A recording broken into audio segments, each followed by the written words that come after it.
Hola, hola, bienvenidos todas las personas, bienvenidas todas las personas a La Gran Batalla, este espacio donde contamos historias, donde se cuentan historias de la comunidad LGBTQ+, pero para no solamente la comunidad, sino para todas las personas, porque esta lucha es una lucha que requiere de muchísimos aliados y aliadas. Entonces, hoy es un capítulo muy especial. Tenemos a Patria aquí, Patria Jiménez, quien ha sido una mujer inalcanzable en materia de derechos de la comunidad LGBT, especialmente empezando con el tema de las mujeres lesbianas, pero realmente tu lucha, Patria, ha sido una lucha que ha beneficiado desde hace muchísimos años a quienes hoy podemos y tenemos la fortuna de ser libres gracias a mujeres como tú. Entonces yo, como mujer lesbiana, materna, te lo agradezco, porque si no fueran por mujeres como tú, nuestros derechos hoy no estarían como están. Entonces, gracias por ello. Sí, no, es un gusto y pues sí, desde 1979 es que yo inicié en el activismo y debo de reconocer que en un principio, primero, nadie hace nada sola, siempre son equipos de personas que juntan voluntades, sus vidas y su trabajo para conseguir los avances. Luego, pues yo creo que también yo padecí de cierta soberbia en un principio, porque uno cree que con una empieza todo. Y pues no, efectivamente ya habían abierto camino personas como Nancy Cárdenas, como Chavela Vargas. Y cuando iniciamos en el movimiento me tocó la organización de la primera marcha y estuve presente hasta la marcha número 41. Hasta el 2019. Y marcha con marcha, yo fui haciendo una bitácora de qué se alcanzaba, porque nos poníamos metas. Cada año, cada marcha, qué representaba para el empuje de nuestra agenda de derechos. Y eso pues sí ha sido muy interesante. ¿Cómo nos puedes platicar un poco qué has visto? O sea, en esa bitácora, ¿qué destacarías o cuáles son esos años o esos momentos que para ti han sido cruciales? Bueno, vamos a destacar algunas marchas que fueron, digamos, más movidas o más intensas que otras. Para empezar, en el 79, pues la primera marcha no es que fuéramos una multitud, yo creo que éramos como 3 docenas de personas que finalmente tomamos la calle. En retrospectiva, yo creo que sí fue muy importante porque fue como quitar un ladrillo o un tabique del muro de silencio que se cernía sobre nosotros, y después bastó el tiempo para que las nuevas generaciones volaran aquello y no quedara ni vestigio de ese muro de silencio, aunque haya personas que todavía lo vivan en lo individual. Pero para el 83, para el 1983, entre 82 y 83, ya estábamos trabajando en un proyecto político como candidatas, candidatos, candidates, apoyando a una mujer que se llamaba Rosario Ibarra de Piedra, madre, que fue la primera candidata a la presidencia, mujer, y entonces conformamos un comité de lesbianas y homosexuales en apoyo a doña Rosario Ibarra de Piedra, pero al mismo tiempo llevábamos nuestros primeros candidatos y candidatas. En ese año, pues sucedieron cosas que después podemos abordar que fueron interesantes, pero bueno, de ahí nos vamos a que año con año la afluencia de personas participantes en la marcha pues iba creciendo, pero yo lo medía de acuerdo a lo que ocupábamos por glorieta. Si ocupábamos una glorieta éramos 1,500 personas, 2,000 y así, ¿no? Algo así como en el 87, 89, la policía intervino en la marcha. Y un poco violento, pero ahí fue muy importante porque la gente que siempre nos acompañaba en la banqueta siempre eran más que nosotros. O sea, preferían manifestarse de esa manera, como apoyando desde la banqueta. O sea, eran aliados y aliadas. Eran aliados, sí. No gente que estaba odiando y estaba queriendo. No, eran lesbianas, homosexuales, bisexuales, gente diversa en su propia concepción, en su propia identidad, pero que no se atrevían a bajarse de la banqueta, entonces por eso se les llamaba banqueteros. Pero de hecho ahí nació el eslogan de banquetera, únete, porque cuando la policía llega a agredirnos en el sentido de pues empujarnos para que no ocupáramos la avenida de Reforma, sino solamente un carril, toda la gente de la banqueta se bajó. Y entonces ya no éramos 500, éramos 1,500 personas y la policía se tuvo que retirar. Wow.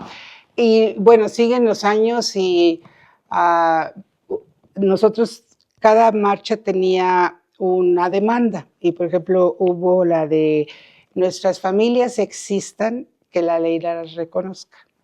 O la Ciudad de México, más adelante,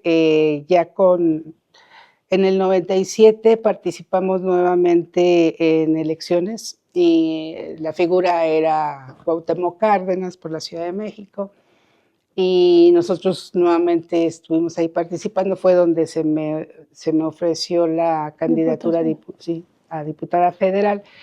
Y aunque había reticencia de algunos sectores del movimiento, de que no hiciéramos una campaña abierta porque no fuéramos a lastimar la figura política del ingeniero, pues resulta que lo hicimos abierto. Sí, teníamos una muy buena recepción de parte de las poblaciones LGBTI. En aquel entonces todavía estábamos con la problemática del VIH, el sexo seguro, ¿no? Y ganamos, digo ganamos porque intervenimos como poblaciones en esta elección en donde se gana la jefatura de gobierno. Se ganan de 16, 14 alcaldías o delegaciones, 126 diputados federales y se gana la Asamblea Legislativa de la Ciudad de México. Entonces eso nos deja en una posición bastante buena a nosotros y todavía existía la cuestión de las redadas. Te estoy hablando del 97. Todavía había acciones de la policía donde entraban a los lugares, los bares, sí, a los lugares de en 1997. Todavía. Pero justamente ahí viene una de las recompensas del movimiento, porque nos manejamos en grupos, en organizaciones, y por eso nuestra convocatoria fue ampliándose. Y hubo una redada y llegamos con el ingeniero Cuauhtémoc Cárdenas, que ya era jefe de gobierno, y pues reclamamos una situación de esa naturaleza, a lo que él respondió llamando al que era el jefe de la policía, y por decreto, y ahí enfrente de nosotras dijo, no quiero volver a ver ni saber de un parte policíaco donde detengan a las personas por estar bailando, hombre con hombre, mujer con mujer, de la mano o besándose. O sea, no quiero que eso vuelva a suceder. Y llamen a todas las delegaciones donde haya lugares de reunión para personas LGBTI y hagan mesas de trabajo para que todos regularicen su funcionamiento. Wow. O sea, nos sacó de la clandestinidad y fue por decreto. Y pidió respeto y pidió dignidad por primera vez. Claro. Y entonces, y se acabó, las redadas como tales.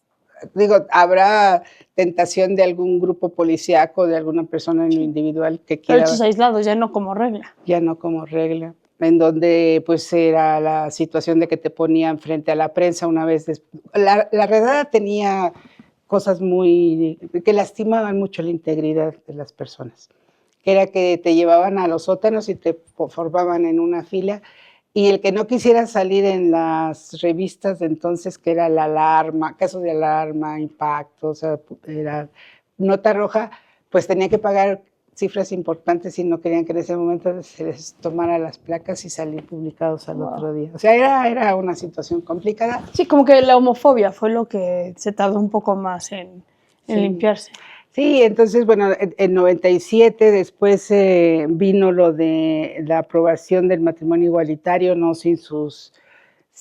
sea, no fue así de un día para otro. Primero pasó sociedades de convivencia, y luego ya no quisieron tocarlo como matrimonio. Ya finalmente la Ciudad de México, porque teníamos la Asamblea Legislativa, no yo, pero sí el partido por el que habíamos estado apoyando, que era el PRD, y se materializa lo de matrimonio igualitario más adelante con, por ahí del 2014 al 19, yo digo que fue la época de gloria del movimiento, porque se consiguió el decreto de una ciudad gay friendly, una ciudad la ciudad de las libertades, y la foto de Palacio de Gobierno de la Ciudad de México fue el jefe de gobierno con las mamás, las parejas de madres y las parejas de padres y sus hijos. Esa fue la foto oficial, o sea, la cuestión de la inclusión. Eso fue muy interesante. Luego pasamos a cuando se empezaron a incorporar de manera más estable la cuestión de las marcas, de las empresas, y cómo hicimos que el comité primero fuera toda la parte de enfrente, todo lo que era sociedad civil, asociaciones, gente que se iba a manifestar a Como pie. que la causa de la lucha. Y allá iban también, logramos conseguir 24 embajadas, Okay. empezando por la de Estados Unidos con Jake Colson, la primera que decidió ir como embajada fue Roberta. Y nos avisó, y bueno, a nosotros sí nos causaba buena sensación, porque hay momentos en la historia que lo que hacen ese tipo de acciones, por ejemplo, en este caso de la embajada, como lo hizo nuestra participación política, es que nos sirven como de campana de difusión, como caja de resonancia. Entonces, después del Pride, ya para no separarlo, pero para que todo el mundo pudiera tener parte de la marcha, venía el Pride. Pero el Pride no necesariamente era libre, no, sino que los comités nos encargábamos de garantizar que las empresas que participaran tuvieran políticas, estuvieran certificadas en políticas de inclusión laboral.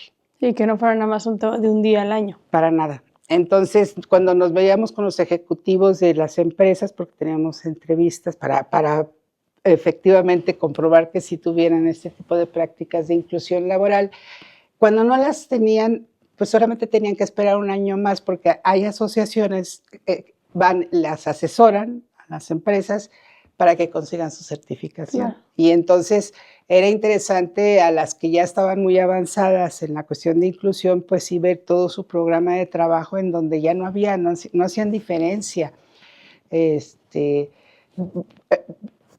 ¿Qué empresa tenía la garantía de que tú pudieras ir a los festejos de la empresa con tu compañera o con tu compañero, con tus hijas?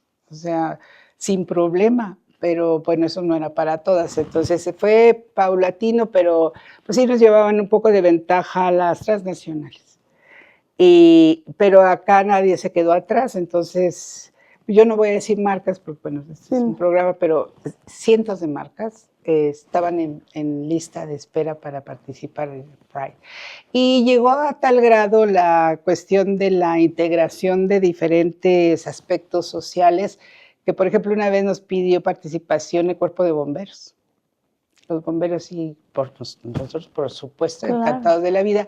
Vienen los bomberos, traen un carro como todos los demás, como alegórico, ellos totalmente en indumentaria de primeros auxilios y de incendio y todo, o sea, con sus uniformes. Las personas creían que era un alegórico y que no eran bomberos, y bueno, la verdad es que nosotros decimos que son bomberos y bomberas de la Ciudad de México. Entonces, sí hubo, como te darás cuenta, pues esa bitácora de las marchas, pues es interesante porque va quemando, bueno, va conquistando etapas en nuestro camino de todos los derechos para todas las personas. Vino el derecho para las personas trans. Ya la Ciudad de México, Registro Civil decía que ya estaban listos para las actas de reasignación sexual para las personas trans, pero que se necesitaba que no se viera que solamente era una problemática a la que ellas hacían frente, sobre todo las mujeres trans, sino que era una demanda social. Entonces, 2 marchas, la segunda fue un éxito, ellas encabezaron esa marcha y al día siguiente ya estaban el registro civil. Sí, o sea, el asunto era que no son ideas y no son agendas individuales. Este movimiento lo que ha tenido de suerte es mucha claridad. Y cuando ha habido problemas sociales en donde hemos tenido de pronto pues embates batas, de querer restringirnos, querernos reprimir. O sea, no hemos podido parar la cuestión de los asesinatos, pero en lo que es toda la agenda, pues sí hemos tenido muchísimos avances, nos falta, por supuesto. Para mí uno de los temas más importantes es educar para la paz desde las primeras infancias. Sí, sí, porque si esto es gradual y esto es por generaciones, y si tú no le propones a las nuevas generaciones tener esta cuestión de respeto a lo que es el individuo de enfrente y que su diferencia no es una diferencia que le haga menos, y aprender a respetar que la sociedad somos así, somos totalmente diversos, multiétnicos y multiculturales, y toda, es una riqueza más que una amenaza, pero sí. Y esa es la educación que tenemos que darle a la gente, la importancia de entender que es una riqueza y no es una amenaza. Creo que lo acabas de decir muy bien. Muchas veces las personas creen que el permitir que una persona sea libre de ser implica una amenaza para ellos y para ellos, y desde ahí está. Ahora, quiero que entremos parte de los temas legislativos que tú has hecho. Me encanta este resumen de marchas que hiciste, y qué importante recordar que las marchas de Pride son mucho más que una fiesta. Pero antes quiero preguntarte de tu propia historia. Patria, ¿cuál es la historia tuya? Porque vienes, o sea, fuiste de las primeras mujeres en tomar las calles en 1979, pero ¿cuál es tu historia como una mujer perteneciente a la comunidad? Bueno, yo creo que soy una mujer afortunada. Okay. No cambiaría nada de mi vida. Nunca, o sea, la verdad es que la pasé muy bien conociendo personas como Nancy Cárdenas, como Chavela Vargas, como haberme involucrado en las organizaciones de lesbianas y de lesbianas feministas, haber iniciado toda esta cuestión de liberación. El primer grupo al que pertenecí se llamaba Oikabet, que son siglas de letras mayas, que es Oliniquispin Catunque Quebesaptot, que no significaba otra cosa que movimiento de mujeres guerreras que abren camino y esparcen flores. Okay. Entonces me imagino que ese nombre era interesante porque pues hasta cierto punto sí había que abrir camino, había ya mucho camino andado, pero pues faltaba la luz, faltaba la exposición pública, que vieran que no nos caíamos de los árboles como las manzanas, sino que pues aquí hemos estado siempre, ni que veníamos de Marte, ni que éramos, porque la gente se hace muchas ideas cuando no ve la realidad.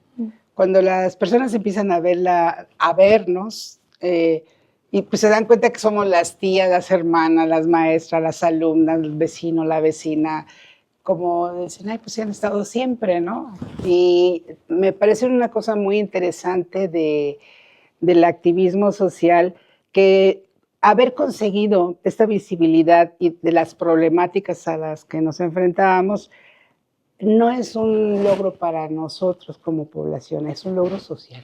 Es un logro para todos, le permite a todo mundo abrir criterios, crecer, etcétera. Entonces, bueno, yo trabajo durante toda la primera etapa de mi vida, pues sí levantando el movimiento de la diversidad sexual con el movimiento feminista. Que ahí estaba muy asociado, ¿no? Como esta cuestión como de derechos de género equitativo a mujeres lesbianas, ¿no? Ah, sí, ellas sufrían. ¿Sí? Ellas sufrían porque cuando decían feministas, la asociación era decir, entonces eres lesbiana. Sí. Y era algo con lo que no podían, porque estoy hablando de personas de mi edad, pero en aquel entonces, pues, no era la palabra lesbianismo, la palabra homosexualidad, era algo de dar vergüenza. Sí. Y era pecado y socialmente mal visto y mal calificado y te degradaba como persona. Entonces, que las feministas que andaban con todo, por salario igual a trabajo igual, por el derecho a la libre maternidad, la opción de la libre maternidad, y ella sentía como un obstáculo el que se les identificara. Entonces, durante mucho tiempo, pero a nosotros no nos bajó nunca la pila, porque lo que hacíamos era no juntar los dos movimientos. Aunque nosotros éramos lesbianas feministas, ellas eran feministas la mayoría tal vez heterosexuales y la otra mitad en el closet. Pero no había un problema, no había problema entre nosotras. De hecho, nosotras nutríamos toda la cuestión ideológica pues del feminismo. Claro, les decíamos a ellas, bueno, pero ustedes tendrían que revisar lo bueno que tenemos nosotras para sus vidas. Sí, para sus vidas, claro. Lo que les choca, amigas. Sí. Y bueno, pasado el tiempo y estuvimos trabajando, sobre todo los grupos de mujeres lesbianas. No porque los hombres hubieran tenido diferencia con las feministas, sino porque se atravesó en el 84, 85 la pandemia del VIH. Entonces lo que hicieron las organizaciones de hombres fue empezarse pues a preparar para hacerle frente a una problemática que se convirtió en una cacería de brujas en ese entonces, claro. Porque la idea era que éramos los transmisores, los responsables, los directamente habíamos propiciado, así pues, ya sabrás, la derecha se dio vuelo con eso, pero se tradujo en asesinatos. Entonces los hombres, ahí los grupos de hombres se fortalecieron para eso. Y bueno, llegó en el 1994, el 97, pues la irrupción del movimiento zapatista de liberación nacional. Y pues allá vamos a no dejarlos solos y entonces a formar los cordones de paz, porque nosotros sí logramos ver que lo que le pase a unos va a repercutir socialmente a los demás. Y las demandas de ellos eran reales. Y estuvimos activamente intentando que no costara vidas, que no fuera una guerra, que había que darle respuesta. Y bueno, la sociedad se unió en su conjunto y bueno, ahí conocí a la comandante Ramona, a la mayor Ana María, al subcomandante Marcos, y cuando acá estábamos haciendo las marchas en ese tiempo les mandamos una carta de invitación para que participaran en la Marcha del Orgullo, y nos mandaron una carta muy padre. Esa si quieren después se las paso, pues es como un testimonio de qué pensaban los zapatistas del movimiento LGBTI en ese momento histórico de México. Yo digo que a mí me favoreció mucho el subcomandante Marcos en lo que se llamó las mesas de diálogo para la reforma del Estado, porque fueron todos los políticos a las mesas que organizaba el ZLN, y Marcos tuvo una deferencia conmigo cuando leí lo que era mi propuesta de democracia participativa LGBTI ahí en el 94, 96. Y bueno, Marcos se levantó de donde estaba, que estaba en el presidium, y se dejó venir con toda la prensa atrás, y cuando llegó dijo, yo firmo. Wow. Y entonces, como estaban presentes todas las personas de los partidos políticos y de los sindicatos, y etcétera, etcétera, cuando yo iba en una lista de 10 personas por el partido trotskista, el Partido Revolucionario de las y los Trabajadores, y a mí me pusieron en la lista porque habíamos coincidido históricamente en muchos momentos, incluso ellos habían acompañado en las primeras marchas, y me pusieron en el 10º lugar, pero cuando yo llegué a la discusión en su congreso del PRD, pues era un hombre muy conocido, Patria Jiménez. Entonces, el cuestionamiento que se hicieron ellos fue si estaban preparados como partido político a tener a una representante abiertamente lesbiana. Y claro, como todo en nuestros temas, siempre lo dejan para era el último punto, a las horas de la madrugada, y ya cuando todo el mundo... Sí, al cuarto palabra. Sí, pero esos temas difíciles los dejan para ese tiempo, pero resulta que ahí hubo una defensa importante de mujeres como Ifigenia Martínez, Amalia García, y pues otras que dieron la discusión y aceptaron tenerme como candidata a diputada en un lugar seguro. Fuiste la primera mujer lesbiana. Abiertamente lesbiana en ocupar un puesto de elección popular. Efectivamente, fui pluri, o sea, no fui a contienda directa, y el asunto era que, bueno, lo discutimos en las organizaciones y no se trataba de llegar a ser diputada nada más por llegar a ser diputada, ni de llegar por ser la primera sino que cuál era la agenda, qué era lo que teníamos que hacer, qué era lo importante. Nos pusimos de acuerdo los colectivos y algunos personajes, Carlos Monsiváis y había otras personas. Ya puedo hablar de él porque antes no quería, no, él era de closet, aunque sí, fuera closet de cristal, pero era closet. Entonces, llegamos al acuerdo de que lo que había que hacer era descriminalizar la homosexualidad. Estaba penalizada en el Código Penal, en el 201 del Código Penal Federal de la República y para el DF. O sea, en toda la República era un agravante. ¿Nos puedes explicar cómo estaba en ese momento? O sea, ¿qué implica que era un agravante? ¿Cómo estaba? Sí, era el 201 es sobre corrupción de menores. El asunto era que decía que quien indujera prácticas homosexuales a menores de edad se le ponían penas severas de cárcel. Pero la cuestión de quien induzca, con la palabra inducción, era desde la educación misma. O sea, eran temas tabúes, no se podía mencionar la homosexualidad porque eso era inducción. No se podía mencionar el uso del condón porque eso ya era inducción.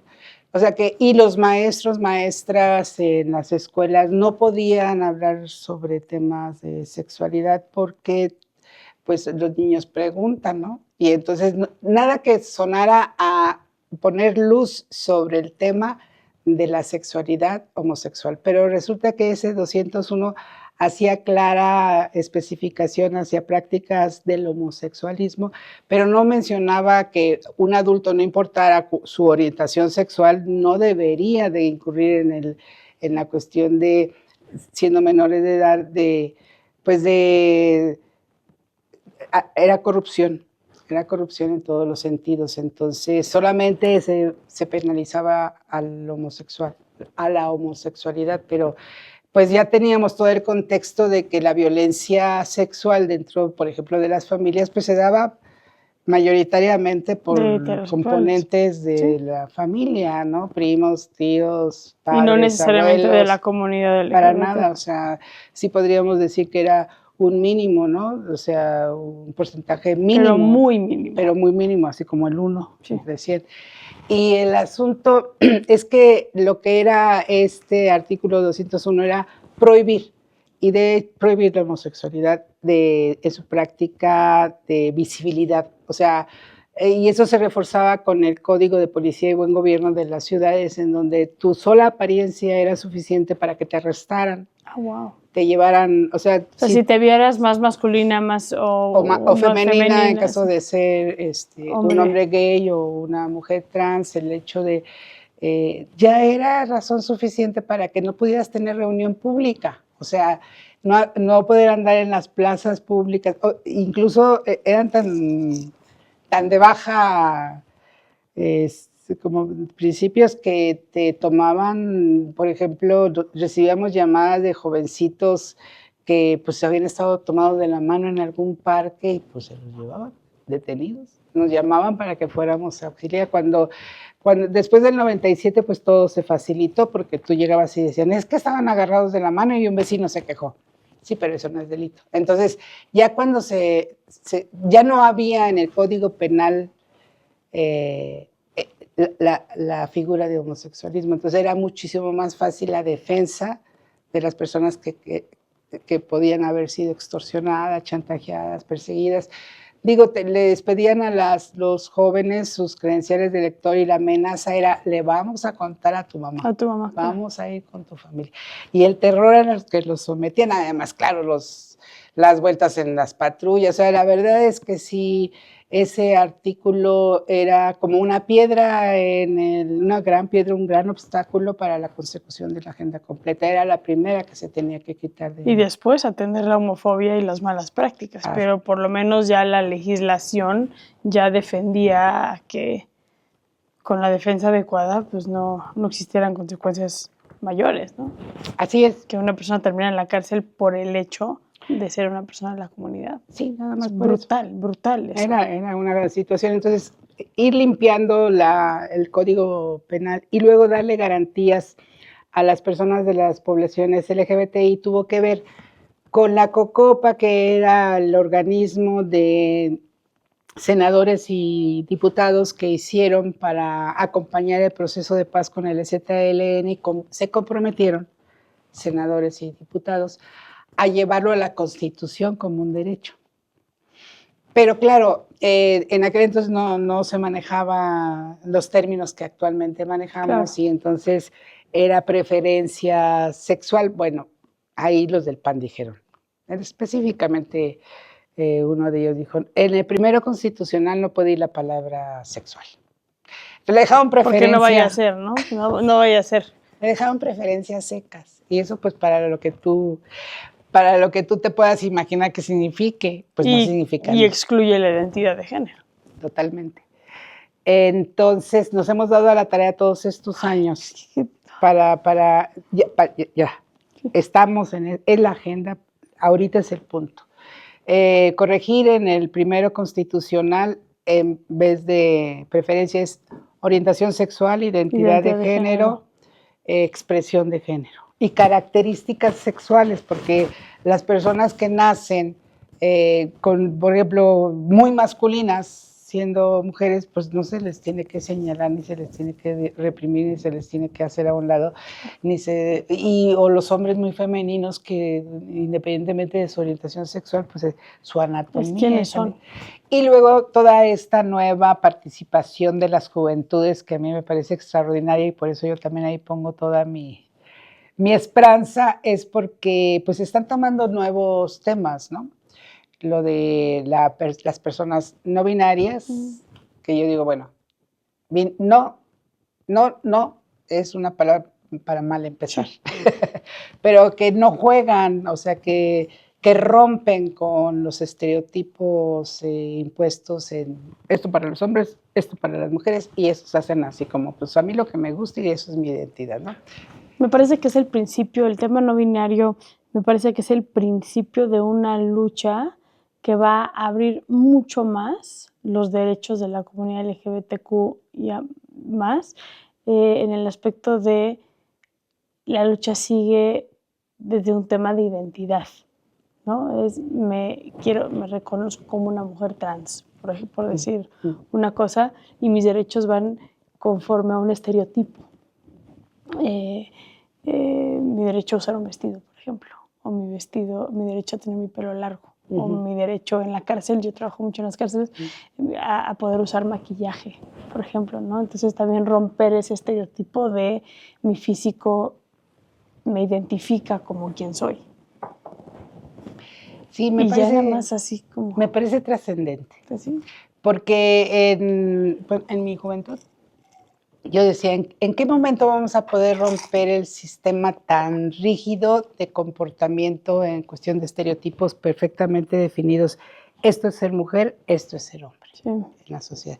¿Quién lo va a romper? Claro.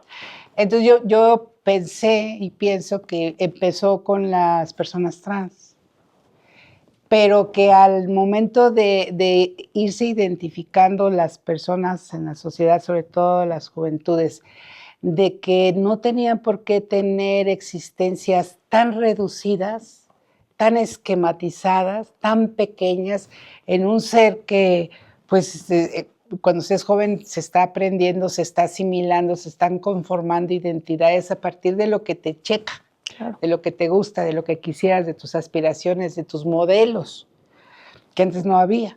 ¿No? Antes era así, hombre, mujer, y era todo el tiempo, ahora sí que bien conductista el asunto. Y ahora no, ahora los jóvenes son efectivamente los que se dan cuenta que en sus identidades se compone un universo de posibilidades. Claro. Y que no tienen que encerrarse única y exclusivamente. Ay, claro, entonces por eso la derecha quiere acabar con toda y nos pone la traba de llamarle a esta liberación, estas nuevas formas de liberación de la identidad, teoría de género. Y lo ven con muchísima... horrorizados, pero más que eso, preocupados, porque son lo que mantiene las estructuras de diferencia y de dominio. Entonces, a la hora que se empiezan a relajar la cuestión de que los chicos ya no sientan esa necesidad de la apariencia, de que yo aquí mando y entonces no me importa sobre quién, y a todo lo que es educado a través del machismo o de la sumisión, en el caso de las mujeres que dicen, no, yo, a ver, yo valgo, que se empiezan a cuestionar. Es que yo creo que ese fue el primer valor del movimiento LGBTI, es reconocer que el hecho de que nos tuviésemos que cuestionar ya era un buen empiezo. Entonces ahora estas nuevas generaciones ya tienen muchísimo más elementos, están más nutridos, tienen muchísimo más referencia, tienen mayores posibilidades, tienen a la inteligencia artificial, tienen todo lo que las tecnologías actuales permiten que estas nuevas identidades de los jóvenes pues tengan mucho de dónde construirse, ya desconstruir para construirse como nuevos modelos de humanos, porque ahora vamos a regresar un poquito a una realidad que tenemos que enfrentar, que yo digo que sí les toca a las nuevas generaciones. Tienen que ponerle toda la energía, o buena parte de su energía vital, a ver por el planeta. Está bien, somos corresponsables, estamos aquí. Ahora están los jóvenes, todavía vemos estas personas de mis generaciones que no es que no hayamos hecho nada, es que andábamos ocupadas en otra agenda, pero el hecho de que se va nutriendo, ¿no? Y mi aspiración en el movimiento de liberación LGBTI y como feminista y como entendiendo los derechos universales de las personas, en esa cuestión de igualdad, libertad, pues es que sí quisiera ver sociedades mejor conformadas, más humanas, más sensibles, más evolucionadas hacia una perspectiva diferente de lo que es la humanidad, lo que es la vida, lo que es el planeta, lo que eres tú, lo que es el otro, lo que es la otra. O sea, como dejar de romper ese huevito donde pareciera que tendríamos que haber estado por siempre adentro, ¿no? Pues sin incomodar. Sí. Y es eclosionar, ¿no? O sea, es nacer, es la vida ya no es más existencialista, claro, sí, exactamente. O sea, vívelo, disfrútalo, sé responsable, debes tener compromisos, sí, es verdad, pero que no te maten con el estigma de la diferencia de un superior sobre una persona, que se dejen de inventar las inferioridades, ¿no? Porque las inferioridades se inventan pues para que alguien se sienta mejor que los demás. Sí. Pero son inventos, son invenciones, o sea... Sí, son inventos socioculturales, de cultura creo que no tiene nada, pero, sí. ¿No? Pero son inventos sociales, al final del día, que atentan contra la vida de las personas, porque hay que decirlo, las personas terminan quitándose la vida muchas veces por estos estigmas. Así es, fue muy importante este último periodo legislativo, porque hay que reconocer a las personas. Patricia Mercado fue una de las personas que... También la vamos a tener aquí. Sí, que impulsó de una manera constante, permanente y hasta su consecución lo de acabar con lo de las terapias de conversión. Y una gran labor que hicieron ahí. Porque es el pánico, es el miedo. O sea, tú imagínate, niño, que empiezas como a ver que, pues como que hay una cuestión de identificarte con personas de tu mismo sexo. Y de ahí te mandan a terapia. Y bueno, yo conozco ese tipo de terapias.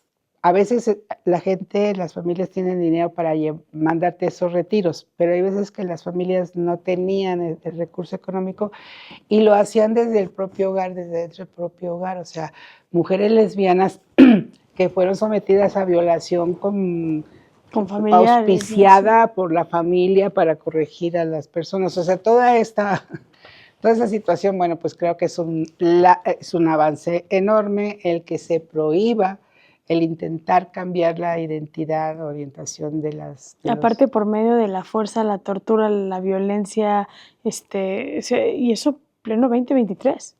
Así es. O sea, no estamos hablando de... Mucha gente luego dice, no, es que ya tienen sus derechos, ya...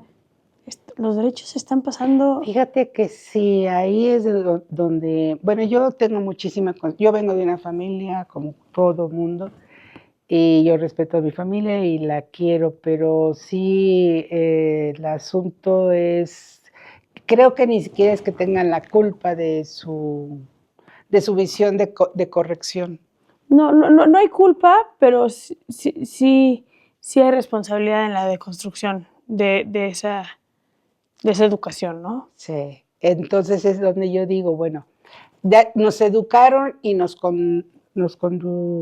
o sea, la conducta de las familias es hacia modelos muy establecidos, muy estrechos, muy cuadraditos, no se sale de aquí, aunque todo el mundo lo rompe también dentro de las personas y las familias heterosexuales. Y ese asunto de la limitación y de yo voy a sacar el producto que la sociedad espera que yo saque de mis hijos, ¿no? Pues está complicado, pero yo por eso pienso que ya una vez dadas las familias tal y cual son, nuestras familias también cuentan, y la cuestión es que ves que la derecha dice, con mis hijos no te metas, o con mis hijos no, o alguna cosa así. Pues yo digo lo mismo de parte de nosotras, con nuestros hijos no. O sea... No, y a nosotros nos invisibilizan, y es como a nosotros no nos invisibilizan. Sí, no, entonces en la escuela van a sufrir igual, ¿eh? Van a sufrir niñas lesbianas, niños gays, personas trans, femeninas masculinas, pero va a sufrir también el muy alto, el muy delgado, el que usa lentes. El que le salieron granitos de más, el que... Entonces, la cuestión esa de la discriminación, si no se aplica desde la más temprana edad, ¿qué vamos a esperar de las futuras generaciones? Te digo, ahora las nuevas generaciones sí tienen muchísimas más herramientas de dónde empezar a jalar y construir sus propias identidades. No sé quién me dijo el otro día, es que a mí me da miedo tener hijos por miedo a que los burlen en la escuela. Y le dije, pues es que los van a burlar porque tienen 2 mamás y 2 papás, así como los pueden burlar porque... ¿Porque tengan a más mamá? O porque la cría la abuelita, o porque tienen granitos, o porque usan lentes, o porque son más chaparritos, no han crecido todavía, o porque crecieron muy rápido y son más altos que los demás en el salón. La discusión no es esa, la discusión es cómo convergemos en un mundo donde predomina el respeto por el derecho de ser. Pero por eso las instituciones también tienen que tener criterios más amplios, claro. Y a eso nos hemos encargado las organizaciones multidisciplinarias de sensibilizar a los policías, a los jueces, a las juezas, al sistema de educación, que es muy importante que tome este criterio de que comentas, porque la discriminación va para con todo el mundo, que no sea perfecto como yo. No. Entonces, el asunto es que la currícula, o sea, en la cuestión de la preparación normalista de los educadores a todos los niveles, sí tengan la necesidad de tener ese tipo de conocimiento para saber el manejo que deben de dar, porque tú lo dejas crecer la discriminación en base a cualquier condición humana, y bueno, ahora vamos a regresar un poquito al tema. ¿Y quiénes son las personas de las poblaciones LGBTI más vulneradas? Pues las mujeres trans. Las mujeres trans. Sí. Es como el momento de la lucha de las mujeres trans, ¿no? Sí. Y bueno, es a partir de el conocimiento de la problemática de asesinatos sobre sus personas. Los transfeminicidios, sí. Y la falta de oportunidad para un ser humano social de no poder acceder a un trabajo digno. Digo, yo no tengo nada contra el trabajo sexual, la única vía que les dejamos para su sobrevivencia. Problema no es que ese es el problema. El problema no es que tenga o no tenga dignidad, a mi parecer, el trabajo sexual, sino es el que recurren muchas veces al trabajo sexual por la ausencia de espacios que hay y que permiten que haya visibilidad trans dentro de sus empresas, dentro de las diferentes instituciones. No los hay. No, no los hay. Y esa es la meta. Y también... Y ahí está la lucha, el que una sí. empresa, el que un despacho, el que el propio gobierno... Sí. La cuota laboral no tiene que ver nada más con el sector privado, debe ser con el sector público. Público también. Y el público es el que tiene que iniciar, Sí. porque es el que puede echar adelante la iniciativa de la incorporación al trabajo remunerado, profesional, y a personas, sobre todo a personas trans. Aquí tuvimos a Auriel, quien es también uno de los primeros policías, hombres trans de la policía de la Ciudad de México. Sí. Qué importante esa visibilidad. Todas las visibilidades son importantes. Yo ahí sí digo que, bueno, solamente retomo, hay que unir causas. Y las causas muchas veces sí se llevan. Y si unimos una causa a otra causa, las transformaciones sociales son posibles. Y bueno, si yo regresaría a este asunto de no conseguimos derechos para nosotras nada más, o para nosotros o nosotras, son generales. O sea, tú ves estas nuevas generaciones de jóvenes, no tiene nada que ver con lo que yo conocí y que me motivó a iniciar este asunto de comprometerme en la lucha. ¿Qué fue lo que te motivó? Mira, por ejemplo, para las mujeres lesbianas, para empezar, las mujeres lesbianas. Yo voy al lugar de reunión a mis 17, 18 años y me la paso bomba porque conozco mujeres y de todas las edades, y es un lugar en donde se puede bailar, en donde se puede ligar y todo, pero al día siguiente apenas son las 6 de la mañana y todo el mundo desaparecía. Ya no existía. O sea, ¿por qué se nos obligaba a tener solamente existencias nocturnas? Claro, en lo oscuro. En lo oscuritito, al otro día ya nadie decía nada, ni se volteaban a ver, pero además así en el asunto de que este tipo de ambiente de en aquel entonces, no digo que haya sido igual para todas, yo me la pasé bomba, me la pasé súper divertida, pero sí me daba cuenta que era nocturno, de riesgo, alcohol, drogas, prostitución, y luego el ambiente que se generaba en este tipo de antros. Claro, nosotras nos aprendimos a conducir en grupo y nunca dejarnos solas, pero yo me podía dar cuenta que si alguien se pasaba de copas, había siempre alguien que iba a esperar al final para llevársela. Entonces tenías que estar como que al pendiente de todo, y sí, por 6 horas de fiesta, y luego los riesgos eran colaterales y salían, ¿no? Entonces nosotros acompañábamos, pedíamos taxis seguros, pero no puedes hacerte cargo de todo. Entonces, sí, si bien son lugares muy importantes de reunión, los antros, los lugares de las discotecas y los centros nocturnos, y son, bueno, a mí me tocaron lindos, ¿no? Pero sí de mucho riesgo nocturnos, y yo decía, bueno, ¿y por qué no voy a poder vivir de día, de cara al sol? Claro, yo era deportista y decía, en torneos, ¿no? ¿Y por qué vamos a hacer campamentos? O sea, vamos a vivir de otra forma. Eso fue lo que me motivó, la verdad. ¿Qué edad tenías, Rocío, cuando tú sales del closet, y cómo lo toma tu familia? Bueno, tenía 17.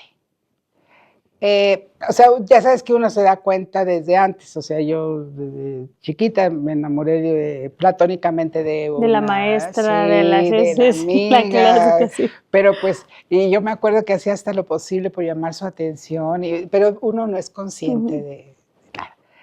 Y acá, deportista, sí, muy, muy, muy deportista, voleibol, básquetbol, y yo veía así como que el ambiente, y está bien, yo era provinciana y muy... De San Luis Potosí. Sí, de San Luis Potosí, pero no tenía como que mucha noción. Digo, para mí, haber venido a vivir a la Ciudad de México a los 12 años, pues y aquí hice mi vida, y se supone que pues eso me iba a dar como que más posibilidades, pero no había referencias, no había lugares, no había el internet, no había los buscadores de inteligencia para ver en dónde, nada. Y me acuerdo que una vez un vecino gay, con el que yo me identificaba, obviamente, me dijo, oye, Patria, ¿a ti te gustan las mujeres?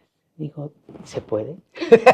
¿Eso existe? ¿Cómo ¿De veras? dices? Sí. O sea, ¿dónde están? ¿Dónde están? Sí. Dime dónde están. Entonces, claro, mi interés creció así, entonces ya pues me empezaron a decir dónde eran los lugares de reunión.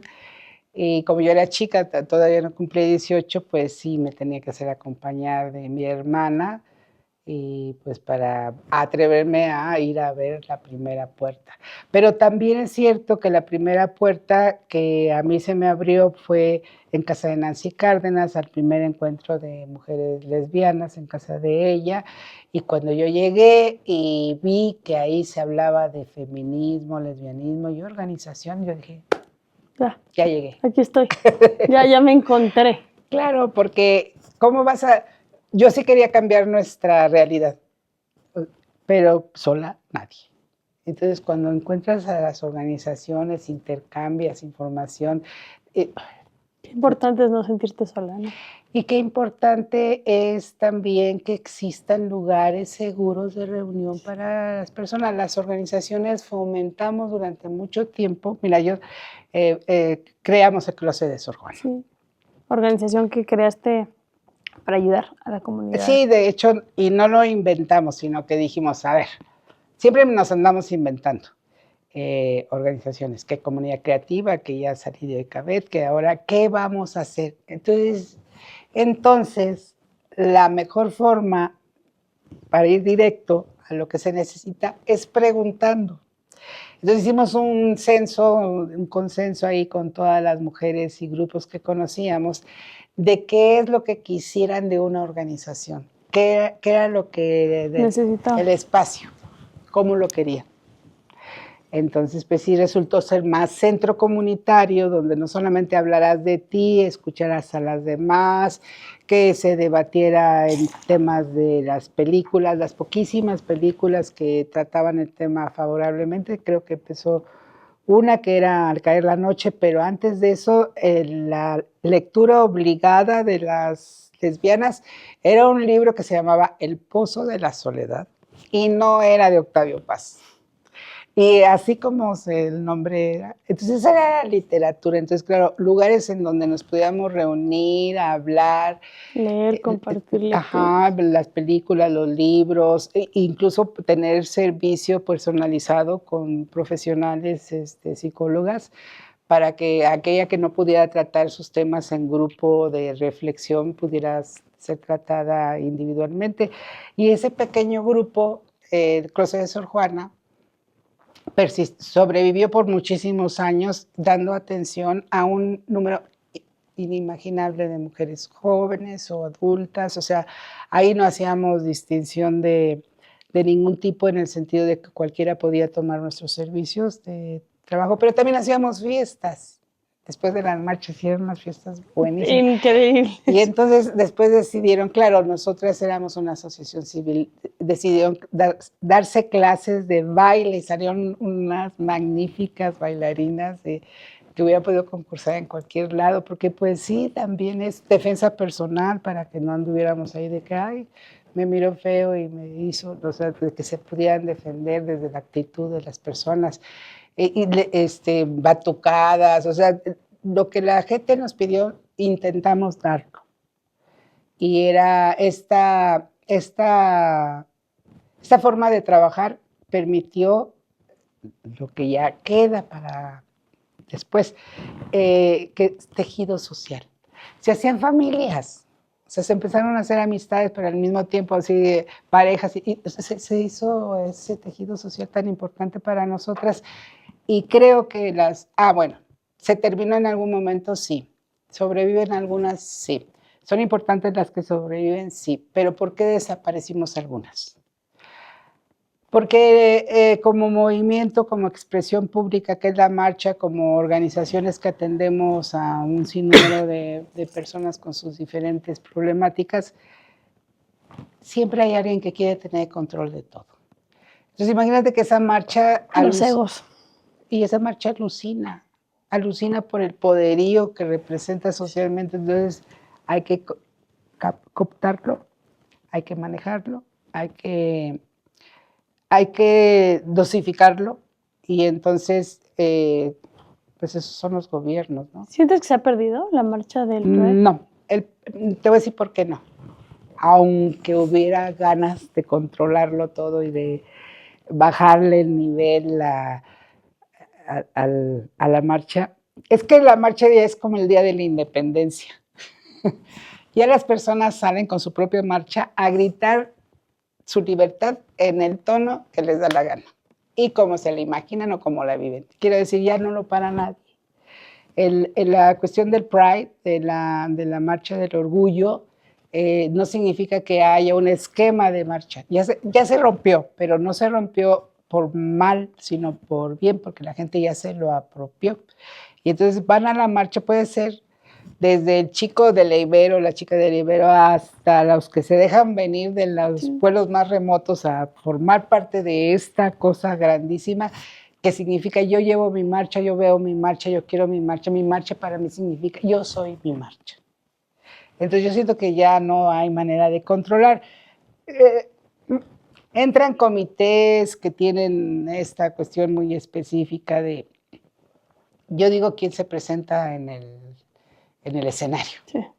O yo digo, o yo quiero, y luego siempre existen organizaciones que le dan el toque social que no debe de perder.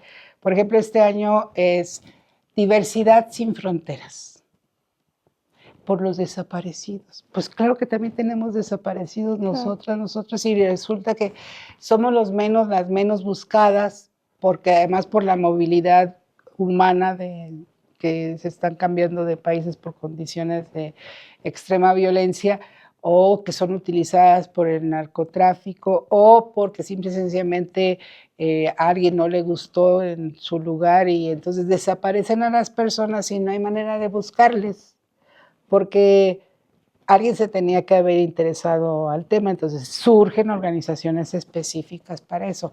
Y la problemática ahorita de desaparición de personas nos incluye, y entonces esa es la parte social que a mí sí me gustaría, que no se pierda, que siempre hay un para qué, como lo hubo en el pasado, ¿no? Sí, la lucha sigue y las luchas siguen vigentes. Ya no nada más es la celebración de los derechos que existen, sino el reconocimiento, como bien dices, de lo que aún nos falta por hacer y donde aún estamos siendo violentados, violentadas,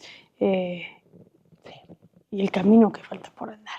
Sí, y a mí yo soy muy optimista, porque las veo a ustedes, porque veo a los jóvenes ahora. Y bueno, Bueno, somos porque ustedes nos abrieron la puerta para hacer. Sí, pero bueno, así como a mí me la abrieron otras Sí. personas, ¿no? Entonces, sí, como la continuidad, pero yo creo que la continuidad sí tiene que ver en un proyecto que se deben de imaginar, de construir, de que sea mejor Sí. y superior a lo que tenemos hasta ahorita. O sea, no lo merecemos, y no es nada más las poblaciones LGBTI, la humanidad nos merecemos otro tipo de realidad. No puede ser posible que estemos en un genocidio en Gaza después de la historia de la Guerra Mundial, donde los judíos fueron las víctimas y ahora se traspola y entonces ahora hay un genocidio de acabar con un pueblo completo. O la guerra de los misiles que se lanzan sobre Ucrania y viceversa. Y, o sea, estas guerras serían inconcebibles si ya hubiéramos adquirido otro nivel de conciencia. Sin duda. Entonces creo que todo nos toca, en todo debemos estar, y para un sano consejo, nadie está mal en lo que hace, siempre que esté pensando en un bien común. Y no importa si tienes el ego muy inflado y entonces todo empezó contigo, que es volver al principio. No, nada empieza con uno mismo. O sea, hay motivaciones para decir esto está mal y sí se puede mover, ¿no?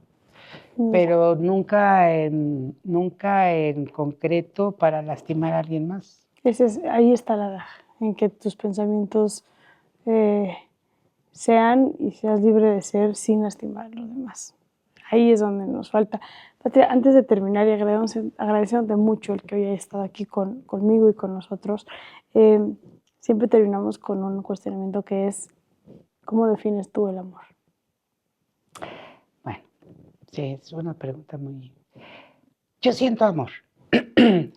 Y para poder pensar que en lo individual, el tener amor en mi vida quiere decir que estoy con una persona que me agrada, que me hace feliz y con la que sigo creciendo. Que intento por todas las formas una convivencia que nos dé todos los días algo, porque decir, ay, soy muy afortunada. O sea, realmente tener amor es ser muy afortunado en pareja. Y para las personas a nuestro alrededor, pues amo a... Porque tengo un sobrino al que adoro.